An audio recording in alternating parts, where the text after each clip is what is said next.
Welcome to the 12th episode of the Running with Kelly podcast, where we talk about running, races, and relationships. My name is Coach Kelly, and I'm an RRCA certified running coach, and today's topic is handling relationships. I do have a psychology degree, but I'm not going to talk about handling relationships like you might think. Today, we're talking about an ultra runner's relationship with their handler.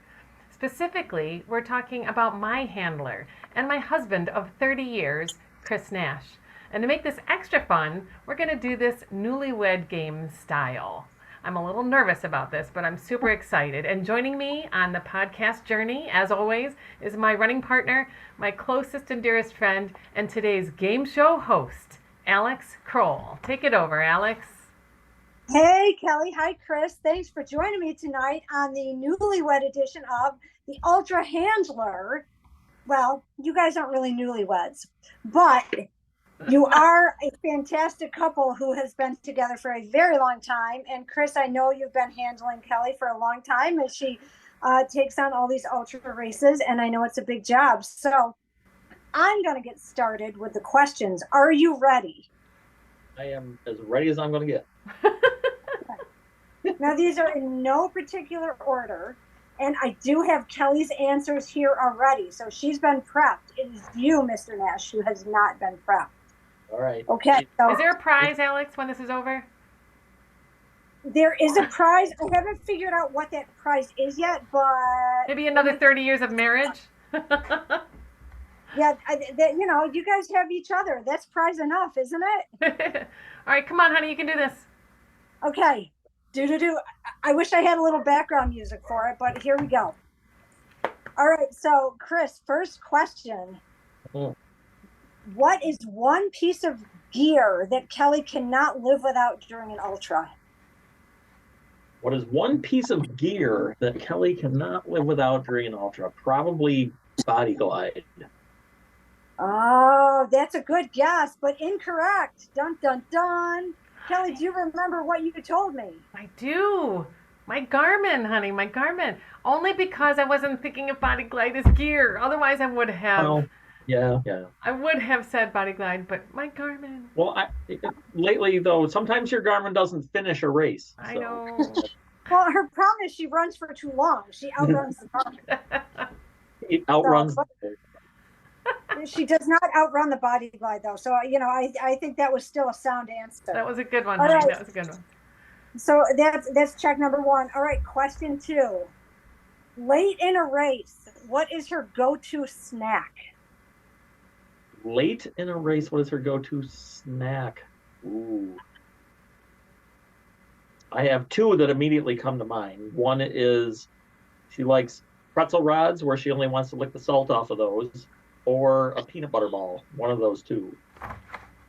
Wow, those are both answers, but unfortunately, that is not what she told me. Late in a race, honey. I know you can get this late in the race. When we were finishing Can Lakes, I had Kevin grab me a little cup of M&Ms. Yes. That's like the first time I can remember you asking for M&Ms that late in a race. So I think you're making that up in your head. Remember you got us the pretzel M&Ms? We had the pretzel M&Ms at one time. I'm like, these are fantastic. And the M&Ms. Yeah. Yes. And I don't remember you eating those late in a race at all. Well, my other answer was, if anything. Because sometimes at the end of the race, I'm not hungry. Yeah, sometimes you don't want anything at the end of the race. But Chris, I'm going to give you credit for the M&Ms. It took a little help, but so you're 1 for 2. You're still batting 500. I still think my answers are actually better than hers. So. They might be, but I can't admit to that just yet. All right, I hope you get this one. How many times has Kelly run the Can Lakes 50? Oh, that would be 10, Alex.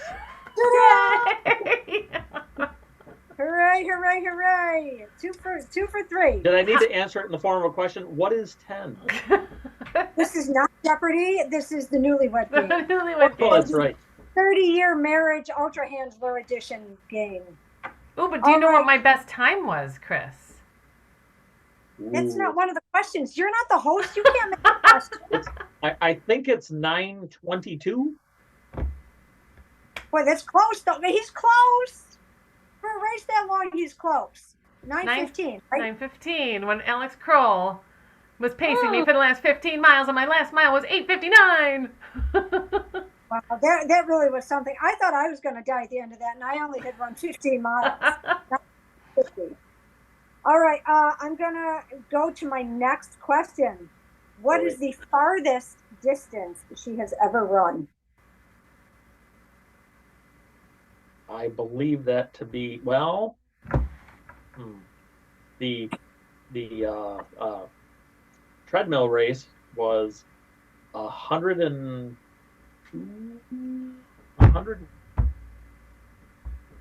I don't know. It's 102 or 100. Oh my God, you're killing me, honey. 104 point something. We have stickers on the car.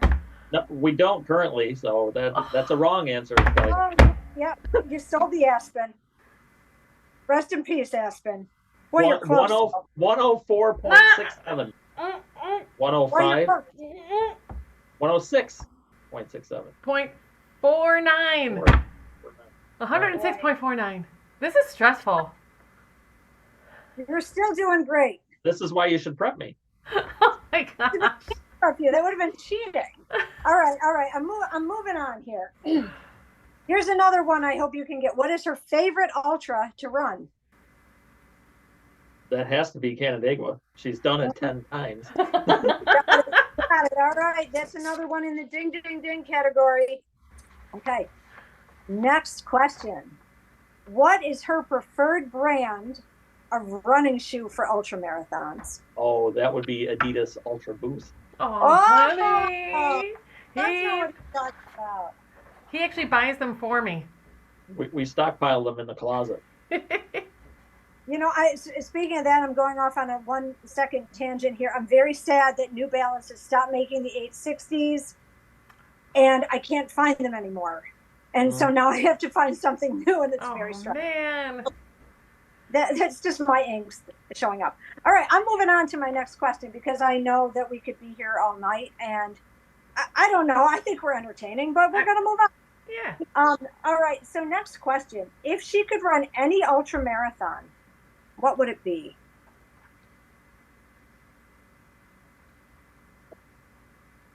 If she could run any, as in one she's never run, or Correct. Yeah, one she hasn't done yet. Notice I said yet.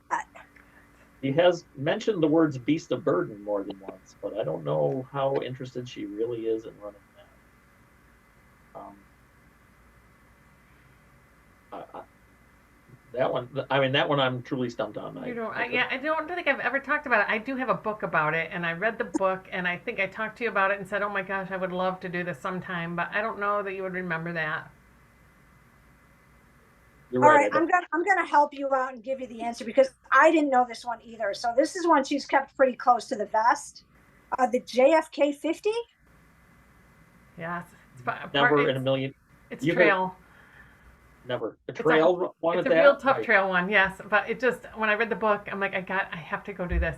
I have to do this. That's a... So, I thought I was getting the questions about what I do as a handler. This doesn't... Well, we'll get to that.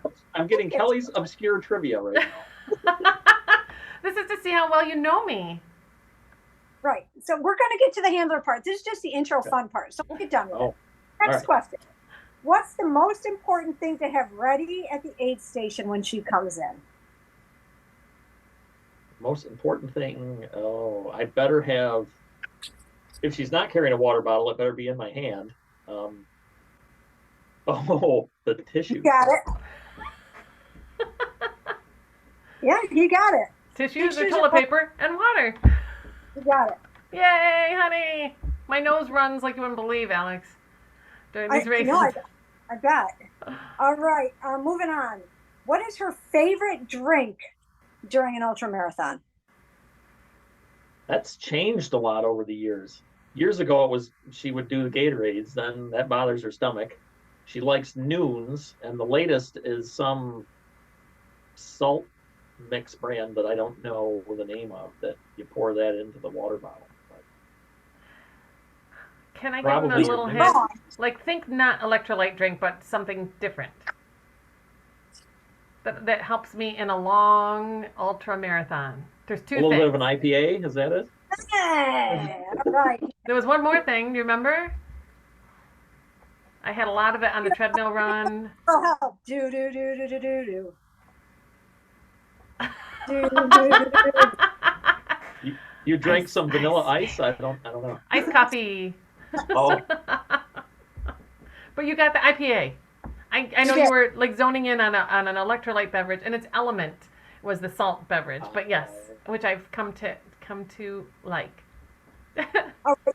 We only have 2 more questions before we really get down to business about what it's like to be an ultra handler. So, Chris, what do you say to Kelly near the end of an ultra? Is there anything you try to say to her at the end of an ultra?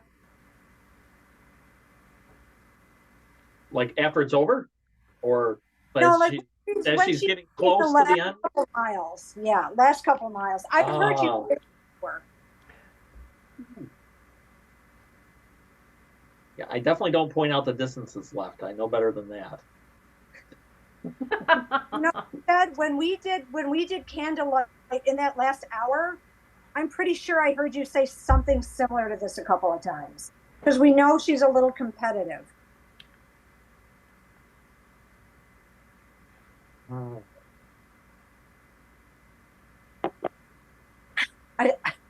You can. This is about passing someone? Yes. Yeah. You usually say you can pass her. You can pass her.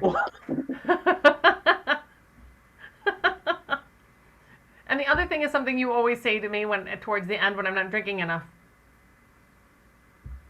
That if you don't drink anymore, you're going to have to stop? That one? Well, no, that you need to drink more. You need to drink more. That's what I usually hear. You need to drink more, and you can pass her. If you don't drink more, you'll end up in the hospital. Yeah.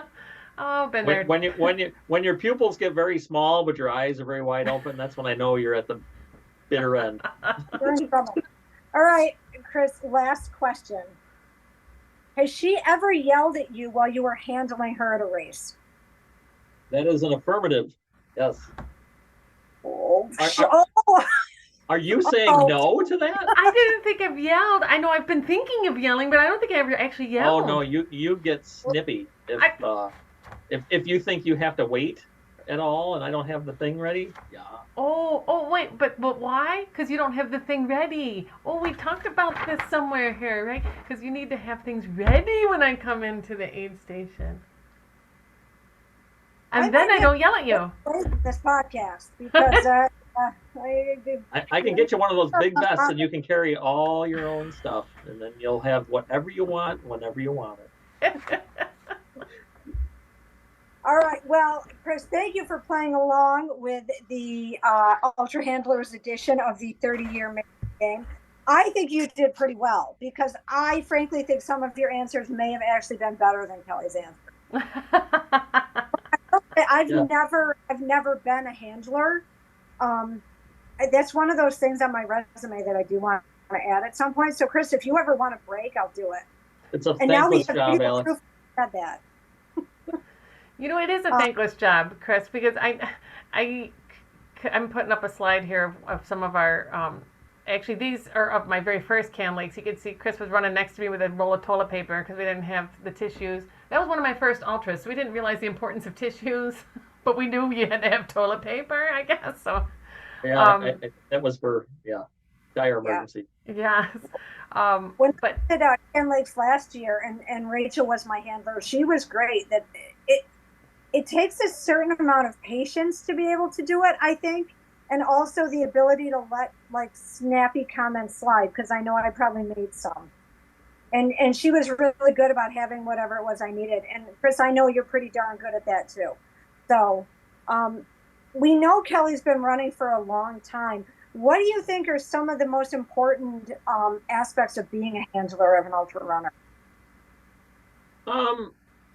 It's definitely early on. It's asking a handful of questions about things you think you're going to want, and then I try to get that stuff where it's handy to have it. But then every once in a while, like a stop will come up and she'll say, the next stop I want this thing, which maybe I wasn't thinking about at all. But the water bottle or the electrolyte drink, the tissues, and not really a lot of snacky things early, but it's really trying to gauge where she is in a race, and it's also paying attention to condition she's in at certain points, right? It's for more than half of a lot of these ultras, she basically comes through about the same. Still feeling good, things are going well, that kind of thing. And then it's late trying to gauge, is she fibbing to me about how she's feeling, or You would never do that. Never. or it is there a real problem or not, that kind of thing. But it's you know, the closer it gets to the end, especially if it's like a really hot day too, it's just trying to gauge, is she I start looking at that water bottle or seeing what she has left, or if she asks me to top it off and she hasn't had a lot to drink, that's when I usually kind of get pushing the fluids again. But that can be tough if she's been having the same electrolyte the whole time. I get it. You get sick of that same thing, so it's trying to mix it up a little bit. Kelly, do you ever try to mix up what you're drinking? Like, I know that, we talked about that you like to have an IPA or an iced coffee, but when it comes to electrolytes, do you tend to stick with like the same thing throughout a whole race? I don't, because it does get boring and I need a little something different. So I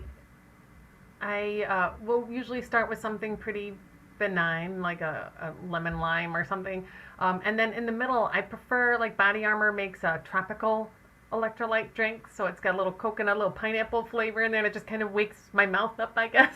So that's helpful, like mixing it up a little. And Chris knows this, and he's usually really good about trying to see if I want something different. He's like, you've had this, I think I remember even this past Can Lakes, you've had the same thing. Do you want something different next time I see you? And I'm like, yeah. So I think it was Bear Hills when I asked, that might have been the first time that you had the tropical stuff. I think I asked you about it. But often in the middle of those really long races too, if they've got a cola or a ginger ale or something out, you sometimes have some of that as well. Like if you're craving that kind of quick sugar fix there as well. Well, I think sometimes too, like a flat soda when your stomach's not feeling great always feels kind of good. So, and the caffeine pick me up is probably welcome too. So this last ultra, I told Chris, I said, I really like those Dunkin' Donuts refreshers made with green tea. So there's some caffeine in there, and it's got that. Right. I get the pineapple one or whatever. It's got this little, I don't know. So, it was a mango, pineapple, something or other, and I put it in something to keep it cold for the whole day so it wouldn't get gross. Yeah, and this is the thing about my handler. He knew I had specifically requested that. But there was only one Dunkin' Donuts at the top of the lake, so it's right at the very beginning of the race, and I don't need it then. So he forgot to pick it up, and I don't know how far you got, Chris, when you realized you didn't have it, turned around, went and bought it, and then met me back, didn't even miss my next stop, and had it. Like, that's a great handler. I hadn't gotten too far. I was at that first stop, and then I'm, a big part of that handling, but especially on that race that you've done enough, is I kind of know. And this year, actually, you did a really good job of, you wrote out the times that you approximately thought you were going to be somewhere, and I mean, you were nearly spot on, if not a handful of minutes ahead, or more than half of that race. I mean, within minutes of when you said you were going to be coming through there. That was actually very helpful. But usually I can gauge I kind of know what your pace is. I know how many miles it is to the next stop, so I have a pretty good idea of how long it'll be till I see you again. So that was like the first stop. I figured I had time enough to go into town, grab that, turn around, and go back down to the second stop, and I did. So Chris, we know you've handled Kelly at Can Lakes 10 times. 10 times. What other races have you handled her for that you thought were either like stuck out in your mind or were a challenge for some reason? I mean, we've gone to a lot. There was way back some of the early marathons, like the Vermont Marathon. The way that course worked, she kind of looped by a couple of places, so was able to meet her like through town. And I don't know, I was with her sister Kristen, and we cut through the center of a mall to get across one side of town to the other to meet her on each side. Boston. I mean, Boston's a challenge just with the volume of people.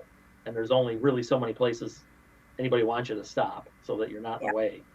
So, that was more of a destination one. One that was actually fairly easy. You did Green Lakes years ago, and that being that it's a loop, it's pretty easy to run into you. Same with when you've done Mind the Ducks over and over again. Being it's a loop, that makes it pretty simple. I mean, you can have your own stuff set up, but we can certainly meet you there and see you go by a few times here and there. Well, I think too, with something like Mind the Ducks or like Candlelight, sometimes it's nice to just have that face every mile, have that person going. And that whole, like your answer of who can pass her, that I think is what gets important in, hour 10, hour 11, hour 23. Oh, well, it helps. Like I'm standing at some spot, and then I can also see if somebody that I know that she may want to pass, I can gauge what kind of shape they're in, and then that's usually when I start putting that in her ear about who can pass her. And my first impulse is I don't know, Right, and then he's like, yes, you sure. can. I'm like, yes, I can. Yes, I can. Yes, I can. Right. It's trying to get that last little bit of. I mean, one of the qualities that Kelly has that I admire in these races is the ability to really dig down deep at the end of these things. It's pretty astonishing for, you're pretty wrung out by the time these things are over, and yet sometimes you post mile times that are equivalent to your first handful of mile times at the end of a race. Your last 2 or 3 are on par with some of them of the first 2 or 3, which seems nuts to me. But well, I mean, we had talked about how you had an 8:59 mile at the end of Can Lakes a few years ago. Looking back at Candlelight this summer, you had a couple of that last hour. I think some of the fastest miles were in that last hour. Yeah. So I have you to thank for that, Alex. But I think having a handler who knows how to read you and how to get what you need is really important. Yeah. And definitely helpful. I know, Chris, it wasn't an official race, but when I did that fundraising run solo from Lockport to Henrietta, it was 65 and a half miles. And I had some people meeting me for parts of it, but you and I spent a day, I don't know if it was a week beforehand, checking out it was all on the canal, checking out the canal and the different spots on the canal, and you knew exactly, where I should be and what time. And I feel like you were my social media guy. Maybe Erica was taking care of that. I'm not sure. This was back in 2014. Did she have a phone? I think so. But was there anything particular about that one? Because that wasn't a sanctioned race or anything. It was just like and when I'm running, any runners out there listening, sometimes you just kind of dissociate. It's hard to really keep track of your own health and wellness while you're running. Sometimes it's hard because you're just focused on getting it done. So really my health and wellness was in your hands. And we know how that race ended, so feel free to share. That wasn't particularly, like I said, I think the week before we drove out to Lockport, and then we, came back following the canal through every little canal town and just figured out where the easiest stops would be and places that we could catch up with you and things like that. So it was a fairly easy course to follow. On your end, the monotony you have to deal with of running out there, and the side that the canal path is on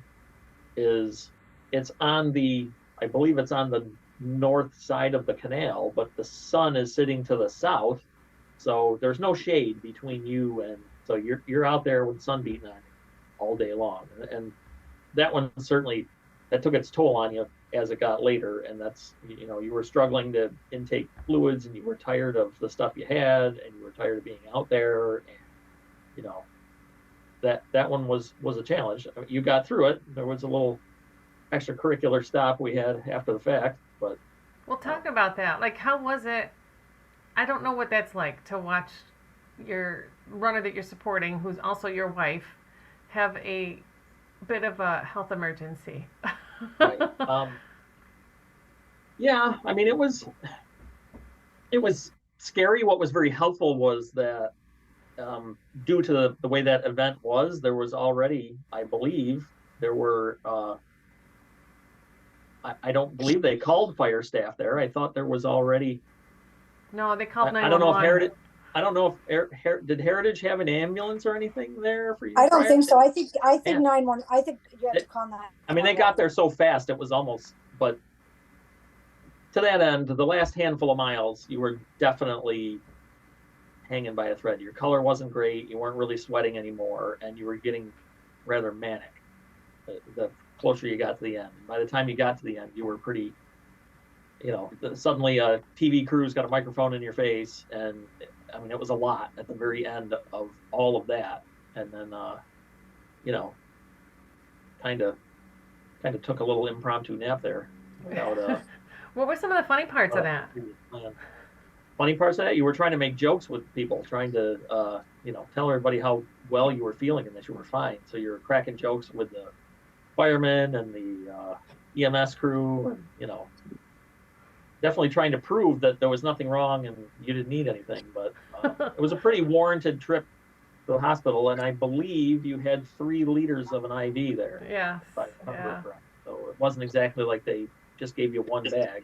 I think you had one en route and then probably had 2 more in the hospital. Wow.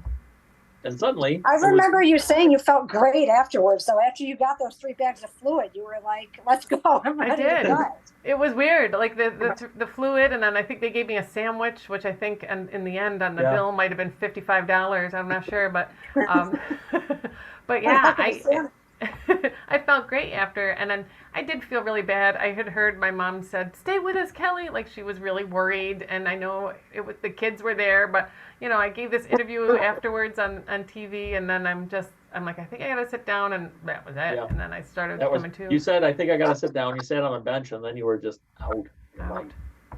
Yeah. So, but that's something ever since then that's not happened again, and my handler and husband is. For a while, didn't want me to do any more. I think you called ultras stunts. I believe I called those stunts. Well, yes, those weren't really ultras because they weren't a sanctioned race that anybody was really putting on. It was you doing stunts. but I think from the charity, that's not a stunt. A stunt is like if Fonzie's going to jump the shark. Well, yes. Which this almost was, in essence. I might have been one step too far. but Kelly would come up with these ideas, and they weren't really. Even her own workplace was a bit on the nervous side of her doing some of these things. So there was some caution there that was. Yeah. So now, Chris, when I do run, you have for people who want to start being a handler for someone, what kind of advice would you tell someone who is like, okay, my spouse or my significant other, even just a friend, I'm going to go and support them at a race. What do you think is the most important thing to tell someone who's new to this? I mean, you got to be patient. You got to know that you're in for that full day or however much time it's going to take to do the event. So so be prepared that you've got some downtime, but in your downtime, I mean, don't just sort of like put your car on your phone and then when they show up, look at them like what they want. You got to get a feel for what they may want at any particular stop, that kind of a thing. But yeah, patience, occasionally a thick skin. You think you've got the right thing out, and maybe you don't. This isn't. I wanted to go. but definitely asking questions as well. This final on Canandaigua, what she did, it had been raining pretty good for a while. And Kelly had gotten quite wet, and I don't know how many times I asked her about if she wanted to change of clothes. She kept saying no, and I still had them out every time. I'm like, you might want to change, but you pressed on. To your credit, so. Well, and also to your credit, afterwards I was so badly chafed. I said, if only I had changed my clothes. See, you should listen to your handler. So maybe that's a piece of advice that we could give runners. Is sometimes we should listen, because I know that like near the end of a long race for me, I don't know if you find this, that my brain's not really functioning as well as it should be. And I think it is though. Like, I'm like, no, right. I got this. I'm good. And maybe I'm not so good at that point.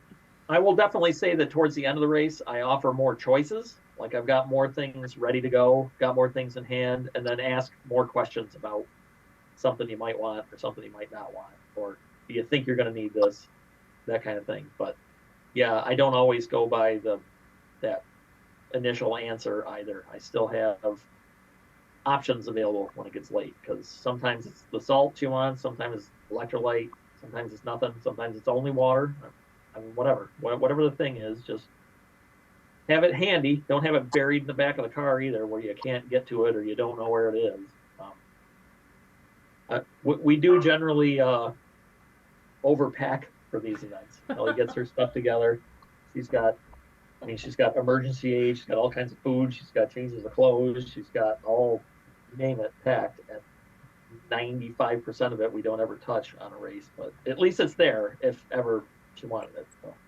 I think you've said it for the last one. You're like, oh, so we packed up all this stuff so that I could just unpack it and bring it back in the house. It was never touched, but we had it just in case. Yeah. Sure. You never know what you might want. I agree with that.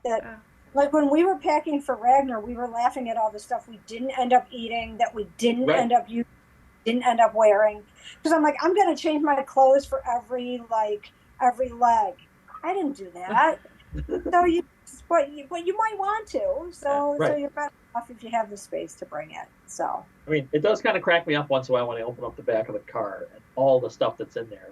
And then, rarely, I would say that certainly the majority when I've been to these races, somebody has support with them, helping them out. But every once in a while, there's somebody that is just carrying their stuff. And I see them go by and I'm thinking, I don't know how they do this all day with this little tiny vest on and just a handful of things in their own pack. A race like the Canandaigua one is, the aid stations and stuff are very well set up. So, I mean, food-wise, we probably overpack, but I think it's more so that the specific things that Kelly knows she likes are always available, but she often takes advantage of the stops along the way and goes with the stuff that's there. So. Now we have an organizer in the back of the truck, and then I started using like drawers and stuff. Did you find that helpful as a handler to have the organizer? Oh yeah, the drawer thing is really handy. The car organizer, I believe that came from Alex actually. That sits in the back. There's 4 bins. Remember, Alex? I didn't want to join AARP to get the organizer, and you said you don't need to join AARP. You get me the organizer. That's right, because I didn't want you feeling like you were old. Usually the cooler's kind of in one side of the trunk. The little plastic drawers that you have, or actually one of them sitting right here next to me right now. It's a small, I don't know, it's probably a 1.5 feet deep, and it's about 6 or 8 inches wide, 6 or 8 inches tall. They're stackable, so you've got 2 or 3. One of them you usually have like goo packs, energy stuff, your electrolyte dry powders and whatever you might want to add. The other one's got spare socks, more body glide, those kind of things if you want it. But it's all there if you need it, but you often don't really need it. But having it there, having it available. The TP, the tissues, and the water are probably the top 3 that need to be available for every stop. Well, that's all really, really good advice. And I know I've benefited some from doing races and having you there helping, so I appreciate it as well. So you're an A+. Yeah, I mean, like even if you know that there's stuff in a cooler, it's handy if somebody's going to be, say, like that 24-hour thing. We're sort of set up under a tent. We've got all the coolers and stuff there. I've got enough lead time that I can see you coming around a corner, whomever it is, and then whatever. I can go over to a cooler if you want a thing, and I can just grab it and hand it to you, so you don't have to go rummaging through stuff to find it. Because I know from Kelly, often after the race is over, and then she's looking at her mile splits, and she will note ones where she thought she may have stopped too long for whatever reason. So, trying to be prepared and out in front of that to also keep the runner moving as fast as possible is definitely a thing you got to do as a handler. Like, trying to keep that time in mind all the time for them. So it's, that's an important skill to keep your runner moving, because it does, especially late in the race where you want to stop. You see somebody, you want to talk, you want to stop, and you want to, just walk. And it's nice to have somebody who's ready. It's like, just go, just keep moving, just get it done. Yep. In fact, a lot of times I think during the race, hon, you were going to give me stuff, but you would just walk with me. So I'm not stopping. I can Right. still walk. I'm still Sure. making forward progress. And you're Right. walking with me, giving me whatever it is, and a huge emotional boost. That's the biggest thing I think I get from my handler, especially being that it's you, is just to feel safe and emotionally boosted and loved and whatever. And I see you in a race, it just makes it all better. Even if you were empty-handed and I yelled at you, I would still feel better.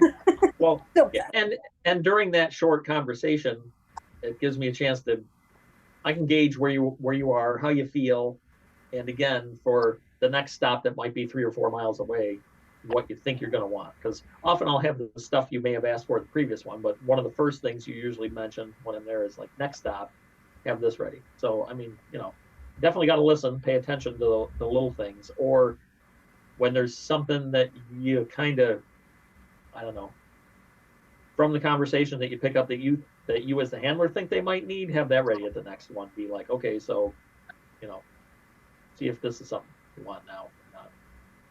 Got to read between the lines a little once in a while. Yeah. Absolutely. Nice. Well, we're running out of time. I know one of these days I'm going to actually purchase a thing through Zoom so I can have more time on here. But before we completely go, just another quick reminder, Track Friday's coming up November 24th, 8 to 11 a.m. at the Irondequoit High School track. It's an event that was started by another certified running coach from New Jersey, and he was wanting to keep the day, instead of a traditional Black Friday shopping day, he wanted to keep it as a day focused on charity, community, and health. So this year we're supporting the Sunset House, which is a local hospice home here in Irondequoit. So come run or walk, 1 lap, 10 laps. One year we did 100 laps. So check out the Running with Kelly Facebook page for more information. It'll be posted there soon, or you can email me at runningwithkelly@hotmail.com. And Alex, thank you so much. You were an awesome host. Hey, this was fun. Chris, thanks for coming on and playing our game and sharing some of your story as well, being a handler. So this was a lot of fun. Yeah, I was hoping I would have done a little better on some of those early questions, but you did great. Well, you did great. You did great, well, and like and I do think feel like a few of my answers might have actually been. I do think you should do a class. On later, I'm out. I'm out for that conversation. You should do a class for other handlers. You really should. But I want to say, most of all, though, thank you for keeping me on track. And for keeping me healthy and safe during my runs, because I know sometimes that's not easy. So everyone else out there, thank you for listening. And please, if you like this podcast, subscribe, like it, share it, leave a comment, and happy running.